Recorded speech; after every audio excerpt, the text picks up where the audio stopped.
Yon, XRM mga idol, grabe po yung kanyang tagas. Ayan o. So ito po yung latest ng XRM mga lods. So ayan o na. At ito po yung kalagayan ng kanyang makina o. Tingnan nyo, grabe po yung tagas, no. Umiyak talaga yung kanyang makina. Yun, so sa video na ito, alamin natin kung saan lumabas yung mga oil dyan sa kanyang makina at titingnan natin kung ano yung kondisyon ng makina na ito. Ano yung remedyo magagawa natin sa kanyang top part head. Ayan o, kita nyo naman, grabe po talaga, no. So, sa video na ito, yan yung aalamin natin, and Merry Merry Christmas sa inyong lahat. Alright? So, umpisa na natin to.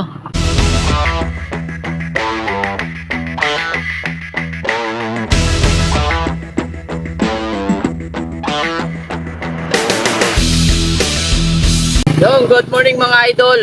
Kita nyo ba yung tagas na yan? Yun o. Grabe no.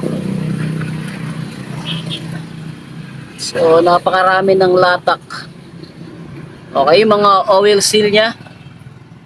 Dito sa part na to, dito to nagbakbakan yung oil. Ayan o. Yung part na malinis na yan, dyan sumisingaw yung oil. Also sa baba, ganun din. Ayan. So, unang gagawin natin dito, lilinisan muna natin. So, tanggalin muna natin para makita natin kung gaano kalala or saan part pa yung may tagas sa motor ng ating idol. Kasi gusto niyang ipagamot yung tagas ng kanyang makina. Okay, so tanggalin muna natin yung mga cover na yan. Alright? So, yun, natanggalan na po natin ang cover dyan. Then, tanggalin muna natin itong cover. So, papakita ko lang po sa inyo.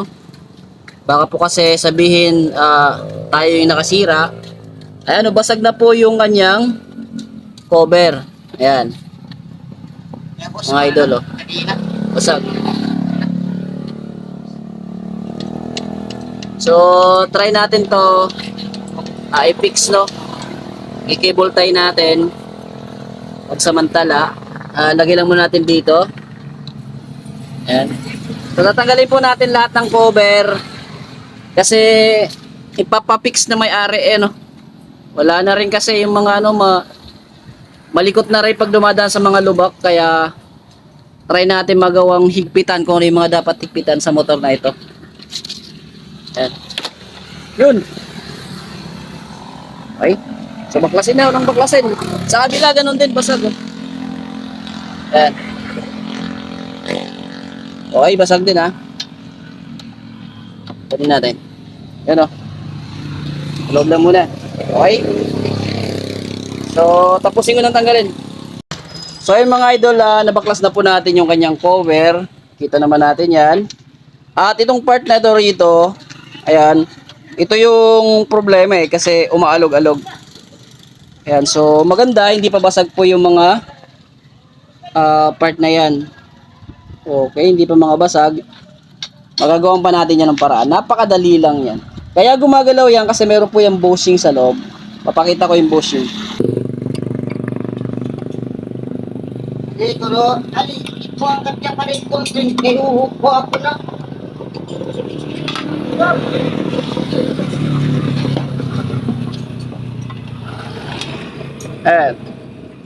So ito yung sararin kung bakit ayaw siya ma-fit, no?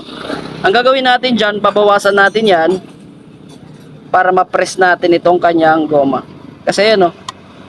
Lutang na kaagad kasi maluwag na po yung goma. Kaya hindi na niya ito ma-press. Hindi niya sa kabila. Yan nangyayari. Gagawin natin, babawasan natin yan ng onte, sasakto lang natin. Then ibabalik natin. Okay? So, titirahin natin yan mamaya. Ito pa, may gagawin din tayo dito sa harap. Ayan. So, ipapakita ko yung mamaya kung anong remedyo yung magagawa natin dyan. Pag ganito sira na po yung headlight cover. Tapos may issue din po yung dashboard nito. Mamaya ko na ipapakita. Ito muna yung sasama natin sa video. Yung pag-repair nun. Tapos pag-check kung saan yung mga tagas sa part na ito. Kasi kita nyo naman, grabe talaga. Yan o. So bago natin linisin yan, magpapawashing muna tayo. Palinisan muna natin yan para diretso na. Okay? Washing muna.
yun, no? At medyo naging maliwanag na po sa part na yan, no? Kung mapapansin mo yan, no? Pakita natin nung umpisa ay napakadilim talaga, no? At hindi nadali lahat ng bomba, kaya kukuskusin natin yan gamit po yung ating mahiwagang pananggal, okay? So tanggalin ko na rin to para malinisan natin maayos. Tapos ayan, lumabas na po yung problema. Ayan. Kita nyo ba yan? Tagas, oh. Diyan sumisirit yung oil. Ano naman? Ayan. So magpapalit tayo dyan ng oil seal. Also dito sa kabila, ganun din yung nangyayari. Okay ha? Palit tayo oil seal dyan. Tapos check na rin natin yung iba. Baka lumuwag. Ngayon dahil nagwashing tayo, ay sprayan natin yung mga sakit, no? Para mawala po yung tubig, no? Gamit itong ating pambuga. Alright. Yan. Tatanggalin natin yung hangin. Hangin? Tubig, no? Kita nyo ba yun? Diba? Kita nyo ba yung mga tubig na tumakas yan?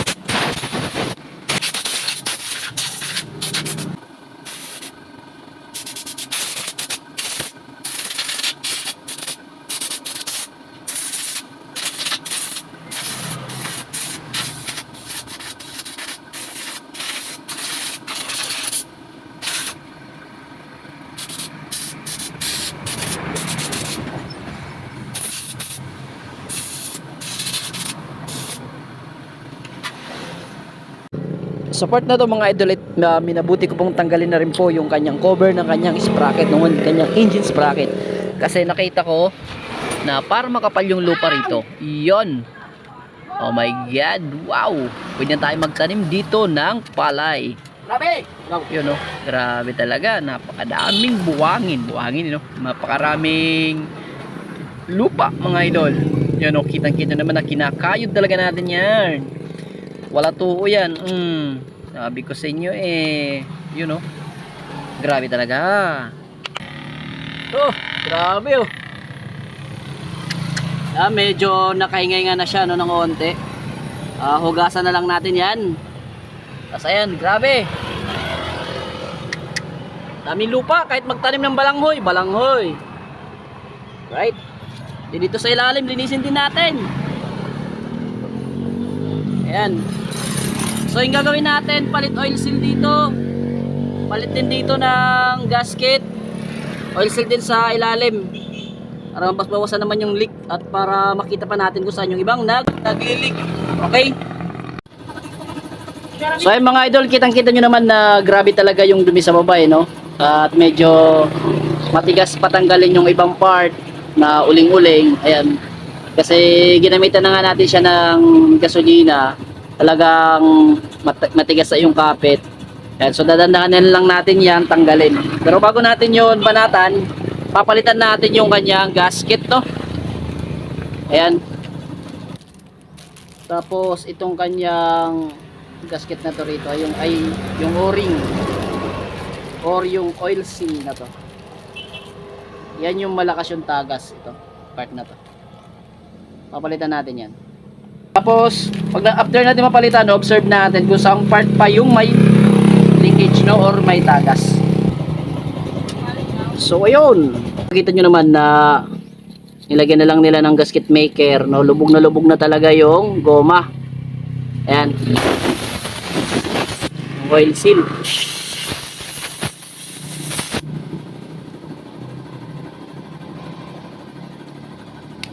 Dahil ito sa sobrang init, mga idol, sa sobrang init. Dahil ito motor na ito, malalayo yung biyahe nito mga idol. So, ito ay service ng collector ng lending arawan. Kaya long ride lagi. Kaya tumigas na po yung kanyang oil seal.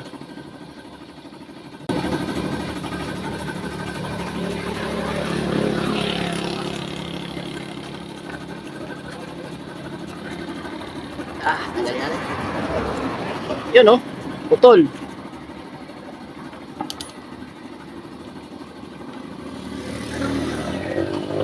Yan. Putol. Yo, putol.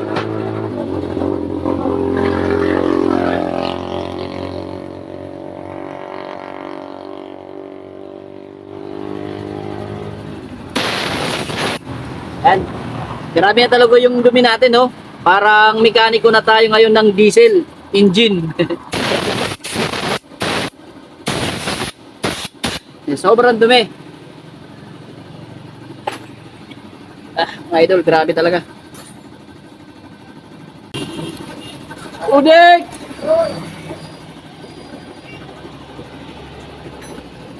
Yon, so nalinis na po natin doon sa taas ng kanyang tapit. Kaya palitan na natin ng o-ring. Ayan. So kung nakikita nyo, na ba? Ayan o, nakalitaw talaga. Nakaangat. Kaya pag nilagay natin yan dito, lapat na lapat. Yun. So okay na. Napalitan na po natin ng kanyang oil seal, no? So ganun din yung gagawin natin dito sa baba. Papalitan din natin ng oil seal. Okay? Okay mga idol, naigamit na po natin, no? At medyo maliwanag na po siya, no? Medyo maliwalas na ng onte, no? Ayan, so sa mga ilang araw na pag-washing uli ay kikintab yan, babalik uli yan sa dinadahan-dahan lang natin kasi medyo matigas. Yan. Ganda na. Ngayon, ito yung problema naman sa harapan. Ayan, no? Gumagalaw-galaw. Pag dumadaan sa lubak, tumutunog-tunog. Madali lang yan, no? Yan yung gagawin natin dyan mamaya. Tapos ito, okay na. No? Ayan, wala na. Wala nang alog-alog. Ganyan sinabi ko, putulan lang para kamigpit. Alright na tayo dyan. Okay. So, dito, madali lang. Tatanggalin ko muna to. Tsaka ito, bilis lang yan. So yung mga idol, natanggal na po natin yung ibabaw. Medyo kinain na po siya ng kalawang. Ayan, kaya papadulasan muna natin kasi medyo matigas, pukpukin. Ayan. Lagay muna natin ng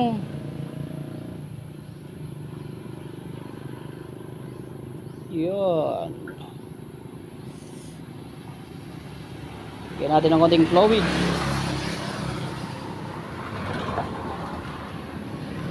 Ayan.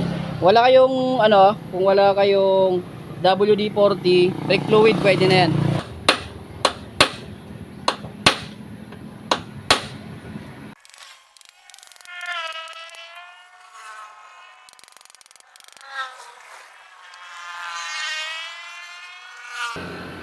Yan, din dito sa umaalog-alog na yan. Ayan, oh. Napapansin nyo yung umaalog-alog. Nakikita ba yung umaalog-alog? Ayan. So naglagay po sila, ayan, oh. Nilagyan niya ng cable tie rito, no? Madali lang yan, papakita ko sa inyo. Ayan. So alam nyo ba na ito lang yung solusyon dyan, no? Maglalagay tayo ng goma kasi panigurado yung goma na parang ganito. Ayan, yung parang ganito na goma niya sa taas ay warak na parang ito, no? Ganun din sa kabila. Warak na rin yun, no? Pati yung taas, bali taas baba na ganito, ito dapat yung kailangan natin. So wala namang mabibiling ganito dito sa atin, kaya ito lang yung katapat niyan. Alright na yan. So lagay natin, no? Magkakat lang tayo ng pagganito. Ayan. Napaka basic lang yan. Oh. Lalagay sa butas.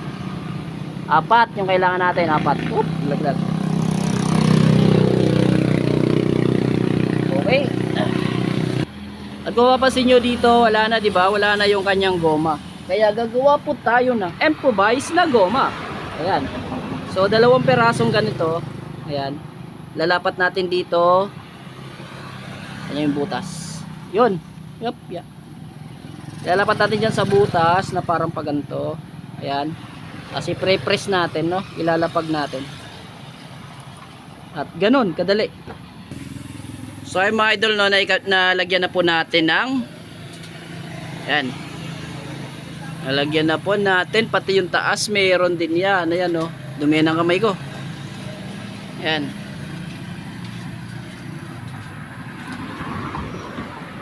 So hindi na malikot yan. Ayan, no? Wala nang alog.